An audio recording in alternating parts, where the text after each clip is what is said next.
Welcome to Brain Vision.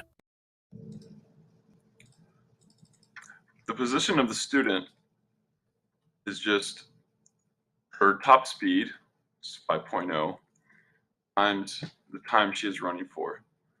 The position of the bus includes 40-meter head start plus 1/2 times its acceleration times t squared. Now, to find where the student catches up to the bus, we simply set x of the student equal to x of the bus, position of the student equal to the position of the bus. And when we do this, we get a quadratic, which is 0.085 t squared minus 5.0 times t plus 40.0 equal to 0.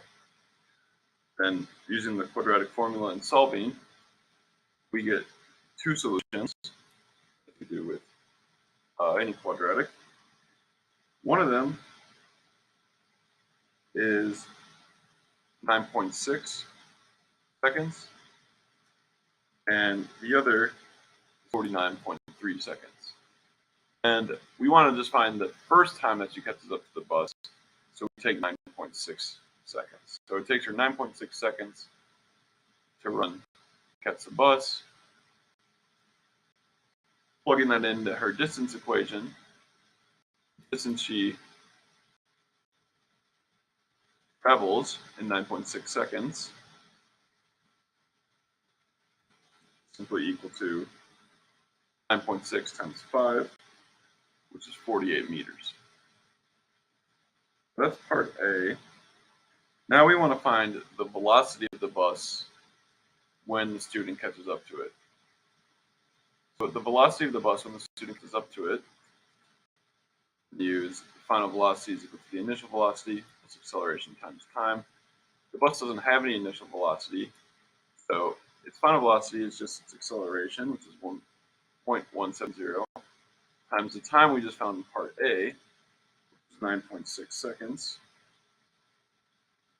which gives a final velocity of the bus, 1.6.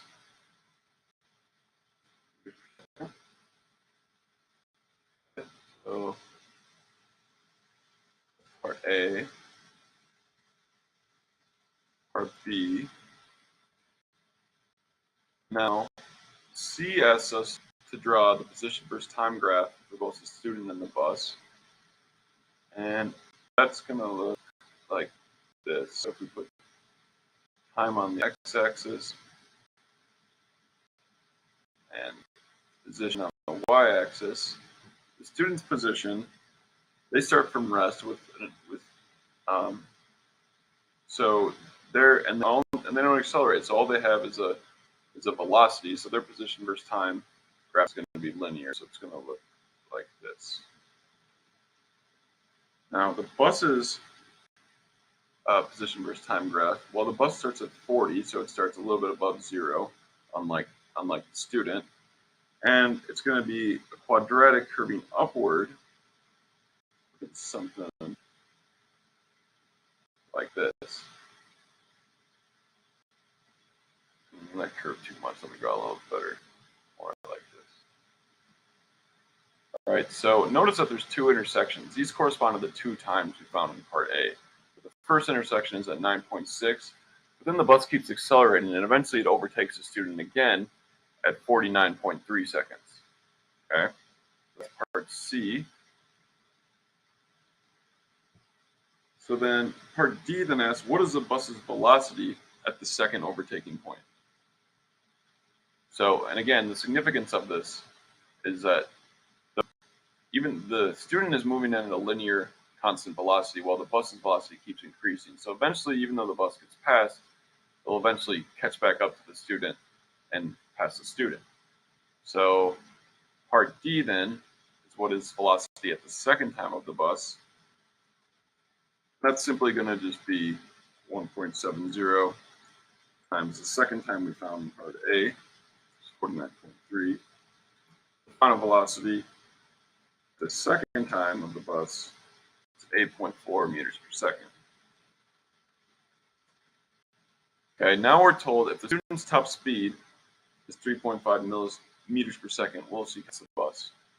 So if the student's top speed is now 3.5 meters per second instead of 5, this changes our quadratic to 0.085 times t squared minus 3.5 times t plus 40.0. But when we put this into the quadratic formula, the square root part in the quadratic formula becomes negative. So we're writing out the whole quadratic formula. So t would be equal to 3.5 plus or minus square root of 3.5 squared minus 4 times 0.085 times 40. And then this whole thing divided by 2a, so divided by 1.70. Now the problem with this is that this 4 times 0.085 times 40 is greater than 3.5 squared. And therefore we're going to have a negative number in the square root, and therefore there's no solution for t, no real solutions at least. So if her top speed is only 3.5 meters per second, she will not catch the bus.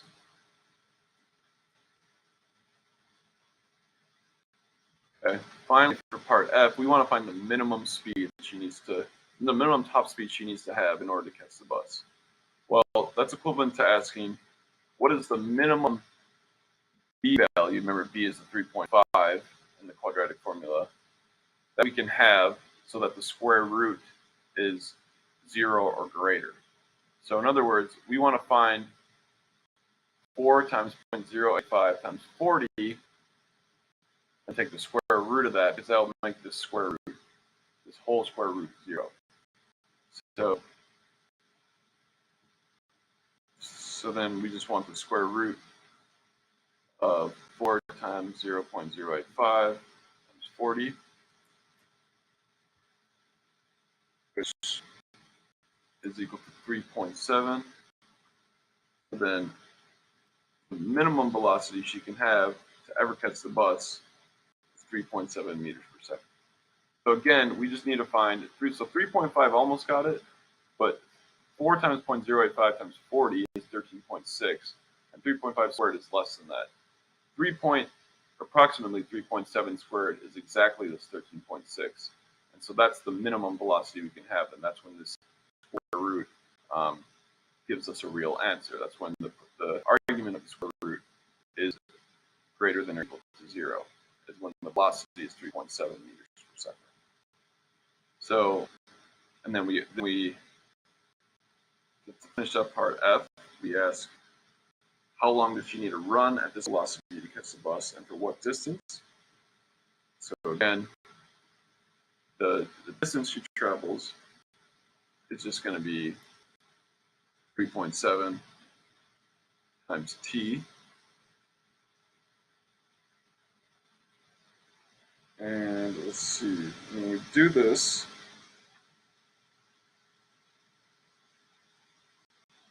we simply use this quadratic formula again. And now we have 3.7 for t. So then, solving for t, first time that she overtakes the bus, actually the only time she overtakes the bus, because then the bus overtakes her. And actually, in this limiting case, actually, her velocity or her position function is just going to be just touching this red curve. It's just going to be a tangent now, because we're finding the minimum velocity she needs to travel just to barely overtake it before the bus instantly overtakes it back. So solving this quadratic right here, we get t is equal to 22 seconds. And therefore the distance she travels in 22 seconds at 3.7 meters per second